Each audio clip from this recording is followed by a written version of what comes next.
തമിഴ്നാട് രാഷ്ട്രീയത്തിൽ ഇപ്പോൾ മുഴങ്ങിക്കേൾക്കുന്നത് ഒരു സിനിമാ ഡയലോഗാണ്. പക്ഷേ അത് രജനീകാന്തിൻ്റേതല്ല, മറിച്ച് ദളപതി വിജയിൻ്റേതാണ്.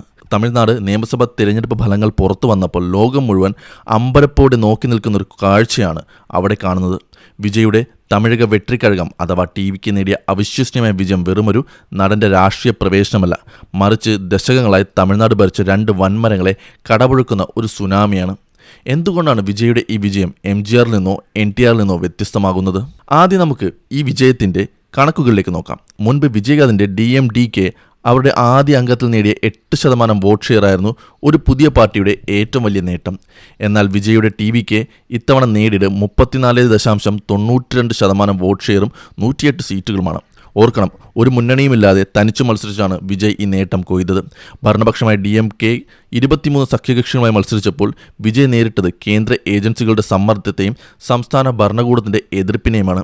ദേശീയ മാധ്യമങ്ങളും രാഷ്ട്രീയ നിരീക്ഷകരും ഈ വിജയത്തെ മുൻകൂട്ടി കാണുന്നതിൽ പരാജയപ്പെട്ടു എന്നതാണ് സത്യം. എന്തുകൊണ്ടാണ് ഈ വിജയം പ്രവചിക്കാൻ ആർക്കും കഴിയാഞ്ഞത്? രണ്ട് പ്രധാന കാരണങ്ങളാണ് ലേഖനം ചൂണ്ടിക്കാണിക്കുന്നത്. ഒന്ന്, തമിഴ്നാട്ടിലെ മാധ്യമങ്ങൾ വലിയൊരു പരിധിവരെ ഭരണപക്ഷത്തോട് ചേർന്ന് നിന്നു.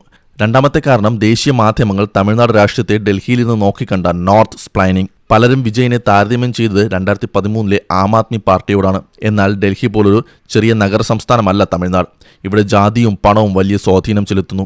MGRന്റെ വിജയം വിജയിനോട് ഉപയോഗിക്കുന്നത് ശരിയല്ല. കാരണം MGR ദശാബ്ദങ്ങളോളം DMKയിൽ പ്രവർത്തിച്ച ആളായിരുന്നു. എന്നാൽ വിജയ് എന്ന രാഷ്ട്രീയക്കാരൻ ഒരു രാഷ്ട്രീയ ശിശുവായിരുന്നിട്ടും നേരിട്ടത് DMK, AIDMK എന്നീ രണ്ട് വൻ ശക്തികളെയാണ്.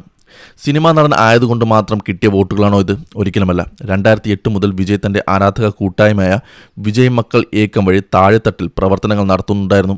പ്രളയ ദുരിതാശ്വാസം, ഭക്ഷണ വിതരണം, വിദ്യാർത്ഥികൾക്ക് യൂണിഫോം വിതരണം എന്നിങ്ങനെ വലിയൊരു സാമൂഹിക അടിത്തറ അദ്ദേഹം നേരത്തെ തന്നെ പണിതുയർത്തി. GST, നോട്ട് നിരോധനം, നീറ്റ് പരീക്ഷ, സ്റ്റെർലൈറ്റ് സമരം തുടങ്ങിയ വിഷയങ്ങളിൽ സിനിമയിലൂടെയും നേരിട്ടും വിജയ് നിലപാടുകളെടുത്തു. അതായത് വെള്ളിയാഴ്ചകളിൽ തിയേറ്ററിൽ വിജയിക്കുന്ന സൂപ്പർ താരത്തിന് പിന്നിൽ കഴിഞ്ഞ 15 വർഷമായി ഒരു രാഷ്ട്രീയക്കാരൻ പടിപടിയായി വളരുന്നുണ്ടായിരുന്നു. വിജയുടെ ആരാധകരെ എതിരാളികൾ വിളിച്ചിരുന്ന പേര് തറുക്കുറി എന്നാണ്, അതായത് വിവരമില്ലാത്തവർ എന്ന്. എന്നാൽ തിരഞ്ഞെടുപ്പ് ഫലം വന്നപ്പോൾ മറ്റൊരു സത്യം പുറത്തു വന്നു.